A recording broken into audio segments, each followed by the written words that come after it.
mid-April, and we are just starting our drive across Zimbabwe. We're just inland from Victoria Falls, and this country is already much different than Botswana, where we came from. It's beautiful and ugly and familiar and foreign all at the same time. This is going to be quite an adventure the next 10 days here in Zimbabwe.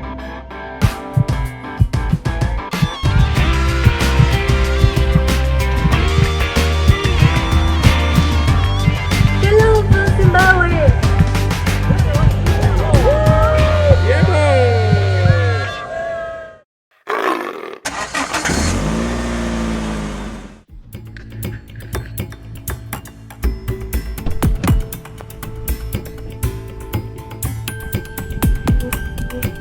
It's a new day. We're already driving by 7 a.m. Sue is just starting to wake up.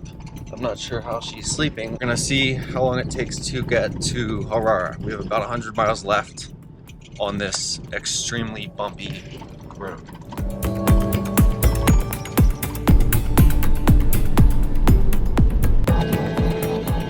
There are many paths out here that just disappear into the forest. And then every so often you see a person. There's thatched roof homes out here. There's no electricity, there's no plumbing, there's no gutters.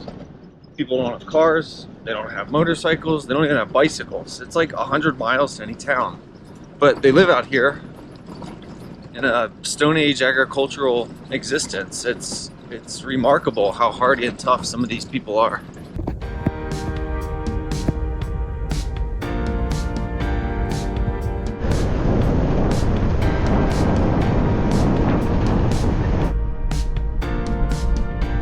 We have 200 more kilometers on this horrible dirt road where we're averaging like 40 kilometers an hour. We tried to ask the villagers, does this road go through? Does it go where we want to go? They didn't speak any English. They started saying things in some African language. We don't speak whatever African language they were speaking. This is the heart of Zimbabwe. Let's see where this road takes us.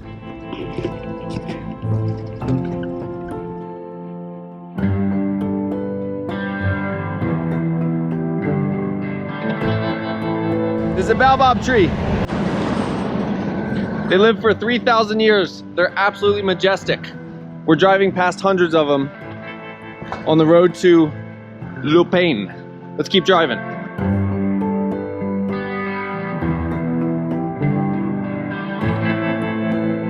We just did a really cool thing, a noble gesture. We meant well. We picked up 3 hitchhikers. They were all about 26 to 30 years old. Very nice. We just drove them 10 miles. We said, hey, where are you going? And the only guy that spoke English, he said, we're going to the hospital. Oh, okay. Are you guys sick? Yes, we have tuberculosis. We need to get medication. Okay. We drove with the windows down the entire time. They said, thank you. They took a selfie. We waved. That was it. We wished them well.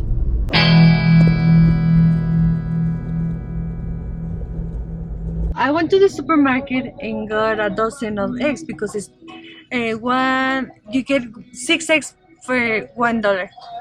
So I got 2 for $2 and I got this. So I got the oldest bills and ugly, dirty.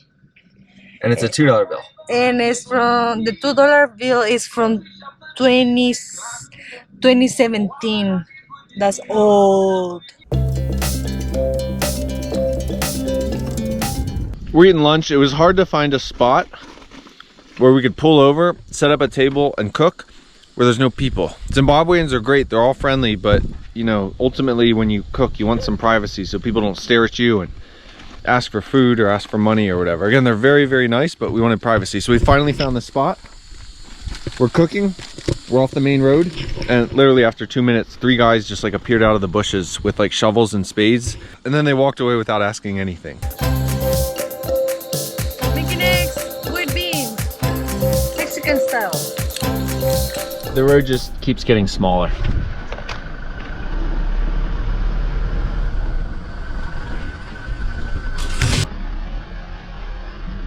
The bridge is out. We're gonna take a back road recommended by a local. What do you think of this road? This is about to become an adventure. The puddles just keep getting bigger.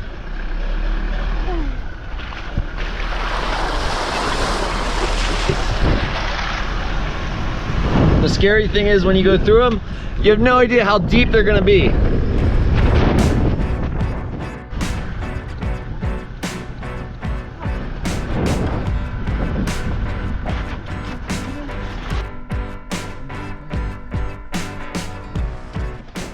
How's the road to Nakaya and Kwekwe? Yeah, you get to the main road. On this one, you get a wider dust road. We're just saying how cool it is that this road actually has no trash. It's kind of, I mean, it's difficult for people that they're so poor they can't even afford plastic or trash. But it's also like beautiful in a way. It's the dreamy Africa for us, you know, visitors, to see no trash on this road for hundreds of miles.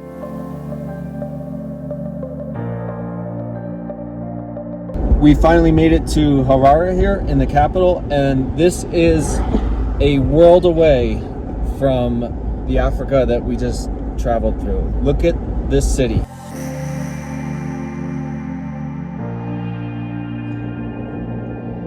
There's a lot of wealth here. There's a lot of money.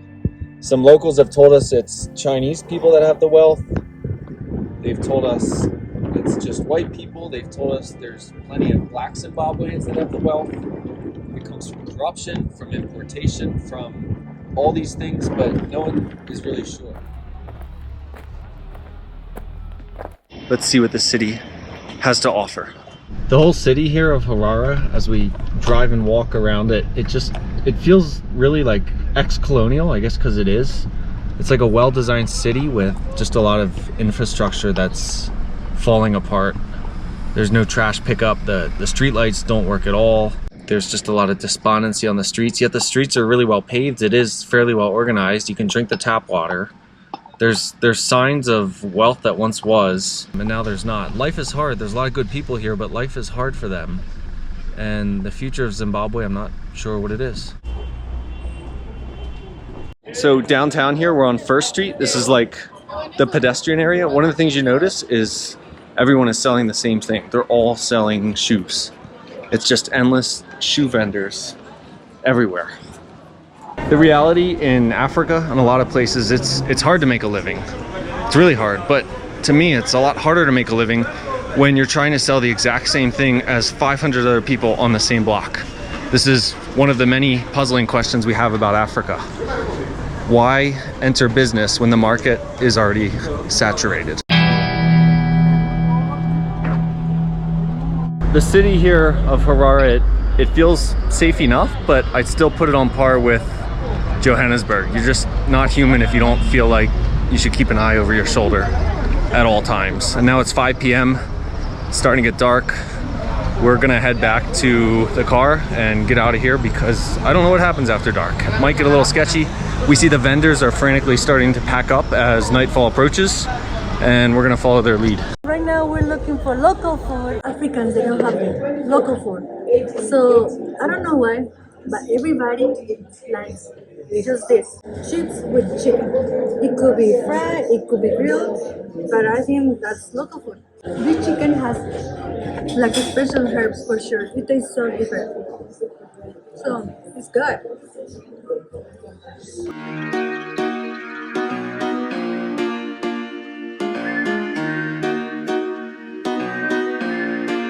And now we are leaving Harare. It's been great, but we're ready to move on. Let's get going.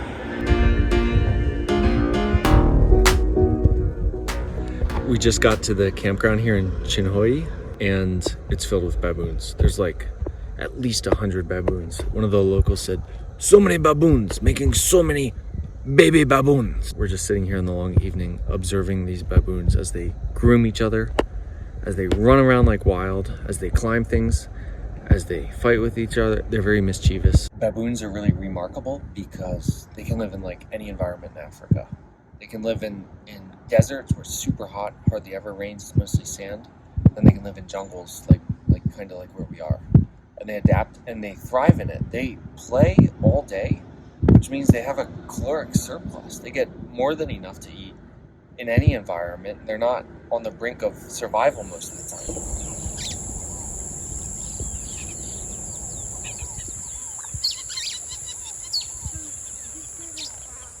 We are in Chimani Cave, and this is so beautiful because there's a lot of wildlife. You can hear birds. We know that the baboons love these cliffs. A lot of one also means there's a lot of bats. And there has been explorations here. Nobody knows how long it is. And this is the only cave in Zimbabwe. So if you come here in this country, make sure to visit it.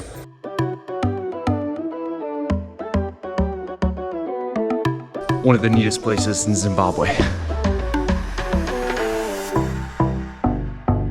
We're on one of the main highways in Zimbabwe. This is the A1.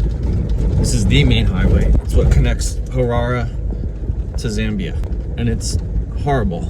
It's just 6 hours of just bumping around relentlessly, trying to overtake trucks. Ugh. And speeding up to about 60 kilometers an hour and then having to slam on the brakes and crawl through potholes like we're doing now. It's really frustrating to travel around this country.